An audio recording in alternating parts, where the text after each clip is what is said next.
তাই বিশেষ করে আজকের একটি ঘটনা আপনাকে আমি স্মরণ করিয়ে দিতে চাই, সেটা হচ্ছে যে আমাদের সবার প্রিয় ইশরাক হোসেনকে মেয়র পদে নির্বাচিত করা হয়েছে, বা আদালত বলেছে যে উনি মেয়র হতে পারেন এবং তিনি হয়তো মেয়র হয়েও যাবেন, হয়ে গেছেন এতক্ষণে। মানে সেই ব্যাপারটা কি আসলে আপনারা খুব ভালো একটা নজির স্থাপন করলেন। সেই হিসাবে আগামীকাল যদি আমরা দেখি যে 2018 সালে বিএনপি 300 জন নির্বাচন অংশগ্রহণ করেছিল, সেটি একটি রাতের ভোটে নির্বাচন হয়েছিল। যারা যারা এখানে সেকেন্ড হয়েছে, থার্ড হয়েছে, তারাই আসলে এমপি হবে। বিএনপি আসলে 300 জন এমপিও পেয়ে গেল, 290 জন এবং ক্ষমতায় বসে গেল, এরকমটাও আসলে হইতে পারবে কিনা? আপনারা ওরকমই চান কিনা? এবং আপনারা যখন নির্বাচনের কথা বলেন তখন আপনাদের একটাই চাওয়া থাকে কিনা কোনো মতে? গণভবনে তো আর এখন আপনারা থাকবেন না, গণভবন কিরকম জানি হয়ে গেছে, অন্য মানে প্রধানমন্ত্রী ভবনে গিয়ে আপনি বসবেন, তখন আপনি দেশে আসবেন এবং তখন আপনি অন্য কথাগুলি বিবেচনা করবেন। ধন্যবাদ আপনাকে। আসলে আপনি যে কথাগুলো বলছিলেন মনে হচ্ছে যেন বিএনপি চাইলেই আপনার মেয়র হওয়া যাবে, বা এটা বিষয়টা এরকম না। ইশরাক, আমি আজকে পত্রিকা নিউজটা যেটা দেখলাম সেটা হচ্ছে ইশরাক তার নির্বাচনের আপনার ব্যর্থ হয়েছে এই মর্মে তিনি আদালতে করেছিলেন, মামলা করেছিলেন। তো সেই মামলারই আপনার একটা মানে আউটকাম হলো আপনার আজকের এই মানে কোর্টের রায়। এখন এটা তো কোর্টের বিষয়, এটা তো আসলে দলের বিষয় না। দল তো এমন এমন কোনো ডেমনস্ট্রেশন করেনি যে আমাদের যারা মানে নির্বাচনে অংশ নিয়েছিল তাদেরকে বিজয় ঘোষণা করতে হবে। এটা তো ইলেকশন কমিশন বিজয় ঘোষণা করেনি, it is the court. Court আপনার মানে সেই মামলাটির আপনার রায় দিয়েছে, চট্টগ্রামে রায় দিয়েছে মানে সেটা কোর্টই দিয়েছে, তাই না?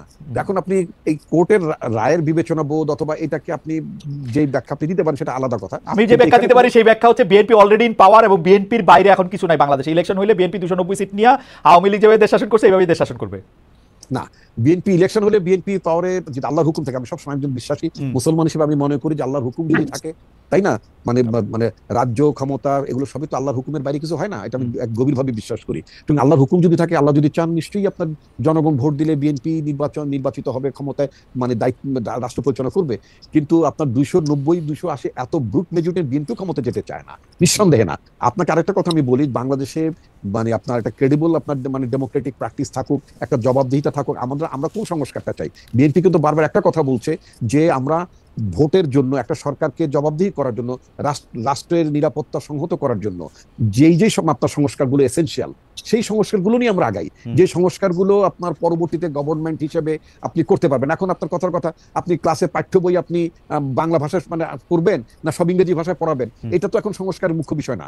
আপনার এই যে বারবার ফ্যাসিস্ট সরকার কেন আছে? Because due to election. এরা ইলেকশন তোয়াক্কা করেনি। ইলেকশন কথাটা শুনলে তাদের গায়ে আগুন জ্বলবে যারা জীবনে ইলেক্টেড হইতে পারবে না, নির্বাচনের মধ্যে ক্ষমতা যাওয়ার কোনো সুযোগ নাই। রিসেন্টলি আপনি আরেকটা দেখবেন কথা বলছেন, যেটা আমার পার্টিটা ভিন্ন মত পোষণ করেছে, সেটা হচ্ছে সংখ্যানুপাতে মানে আপনার মানে চাই, কি বলে মানে নির্বাচন। রিপন ভাই একটা হাইপোথেটিক্যাল প্রশ্ন করি। ধরেন আজকে থেকে 1 বছর পরে নির্বাচন হইলো, তো 1 বছর পরে নির্বাচন হলে আপনারা কি এনসিপি রে ভয় পান? এনসিপি একটু এখন কিছু আসন পাইলে ওই সময় আরেকটু বেশি আসন পাবে, এরকম মনে করেন? না না, আমি আদৌ তা মনে করি, আমি ব্যক্তিগতভাবে আমি আদৌ তা মনে করি এবং আমার দলও তা মনে করে। তাহলে আর আপনারা ইলেকশনটা তাড়াতাড়ি করার প্রেসারটা কেন দিচ্ছেন? ইলেকশনটা তাড়াতাড়ি করার প্রেসার দিচ্ছ যে কথাটা বলে, এটা তো একটা নির্বাচনের সূত্র। গণঅভ্যুত্থান আপনি আশরাফ কায়সার বলেছেন, আপনি বলেছেন একটা দীর্ঘ, আমরা বলবো কিন্তু বিএনপি দেখেন স্টেক হোল্ডার, বিএনপি কেন বলবে? বিএনপি ওয়েট করবে যখন ইলেকশন হবে তখন ইলেকশন হবে, আমরা বলবো ইলেকশন। না না, অনির্বাচিত সরকার যতদিন ক্ষমতা থাকবে ততদিন এখানে ষড়যন্ত্র থাকতে পারে।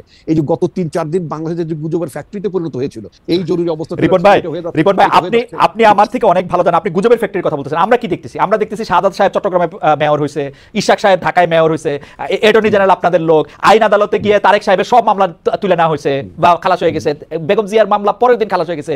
সেক্রেটারি যারাই প্রশ্ন করি, আমি তো কিছুদিন সরকারি চাকরি করছি জানি, যারাই প্রশ্ন করি সে নিজের প্রথমে বলে না যে ভাই তোমার সাথে বিএনপির কোন লিডারের কথা হলে তুমি কিন্তু বললো আমি কিন্তু বিএনপির লোক।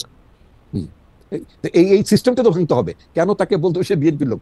আমি তো বারবার আমি তো রাজনীতি করি, আমি যখন আমার এলাকায় যাই, I met my SP DC বা আপনার তাদেরকে মিট করছি। আমি একটা কথা বলতাম যে প্রজাতন্ত্রের কর্মকর্তা হিসেবে আপনি কখনই বিএনপির লোক আপনার পরিচয় দেওয়ার দরকার নেই। যেমন আপনি আওয়ামী লীগের লোক পরিচয় যদি দিয়ে থাকেন, সেটাকে যেমন আমরা মানে অন্যায্য মনে করছি, সমালোচনা করছি, একইভাবে আপনি কখনো বিএনপির লোক হিসেবে পরিচয় দেবেন, সেটাকেও কিন্তু আমরা সমালোচনা করবো, নিন্দা করবো, এবং আমরা এটাকে মোটেই প্রশ্রয় দেবো না। আপনার প্রজাতন্ত্রের মানে কর্মকর্তা থাকুন, তাতে বরং আপনি রেসপেক্ট পাবেন। আপনার পোশাকের মর্যাদা, আমি পুলিশ অফিসারকে বলেছি আপনার পোশাকটাকে তো আমরা শ্রদ্ধা করতে চাই, আপনাকে কোনো বিশেষ অনুগত। রিপন ভাই আপনারা যখন এখন আপনাদের মানে ঢাকার বাইরে যান, তখন পুলিশের কর্তার বা প্রশাসনিক কর্তার ব্যবহার আপনাদের প্রতি অনেক পাল্টাইছে না? আমার যেহেতু আগে প্রশাসনের কর্মকর্তাদের সাথে আমার মিট করার কোনো সুযোগ ছিল না, কারণ তারা আপনাকে খুঁজতো রাষ্ট্রীয় অতিথি সালায় নেওয়ার জন্য। তবে বর্তমানে আমি আমার নিজ জেলার কথা বলতে পারি। নিজের স্বাভাবিক আমার এলাকার আইন শৃঙ্খলা পরিস্থিতির কথা বলেন, হ্যাঁ, আমি নানা কারণে যখন আমি বলি তাদেরকে স্ট্রেট কাট বলি যে আমাদের দলের তরফ থেকে, এবং এটাও বলেছে যে আমার দলের কোনো কর্মী যদি দলের পরিচয় দিয়ে কোনো লোক যদি আমার দলের পরিচয় দিয়ে যদি কোনো অন্যায় রিপন ভাই সংযোগটি বোধহয় একটু আমরা শুনতে পাচ্ছি না রিপন ভাইকে। রিপন ভাইকে নিশ্চয়ই আমরা শুনবো, তবে আমরা একটু প্রশ্নটি করে রাখি, রিপন ভাই যদি শুনে সেটি হচ্ছে যে আমরা আচ্ছা রিপন ভাই আসলে আমরা প্রশ্নটি করবো। আমরা আশা ভাইয়ের কাছ থেকে রিপন ভাই শুনতে পাচ্ছেন? রিপন ভাই আমরা একটু রিপন ভাই আমরা একটু আটকে গেছিলাম। আমি আপনাকে শুধু দুইটা কথা বলি, আপনি 1 মিনিট একটা মন্তব্য করেন, কারণ আমি জানি যে এই প্রশ্ন আসলে আপনাকে উদ্দেশ্য করে নয়, এই প্রশ্ন আপনার দলকে উদ্দেশ্য করে। অনেক সময় দল ইয়ার চেয়ে বড় থাকে। সেই প্রশ্নটি হচ্ছে গত 5 আগস্টের পর থেকে প্রতিদিনই আপনি বলছেন যে কাউকে আপনি কোনো নির্দেশনা দেন নাই, অথচ আপনি দেখেন প্রতিদিনই বিভিন্ন এলাকায় দখলবাজি, চাঁদাবাজি, দিবস উদযাপন, দলীয় মনোনয়ন দাবি, নানা কিছু কেন্দ্র করে বিএনপির অভ্যন্তরীণ দ্বন্দ্ব সংঘাতের এবং আধিপত্য বিস্তারের খবর আসছে।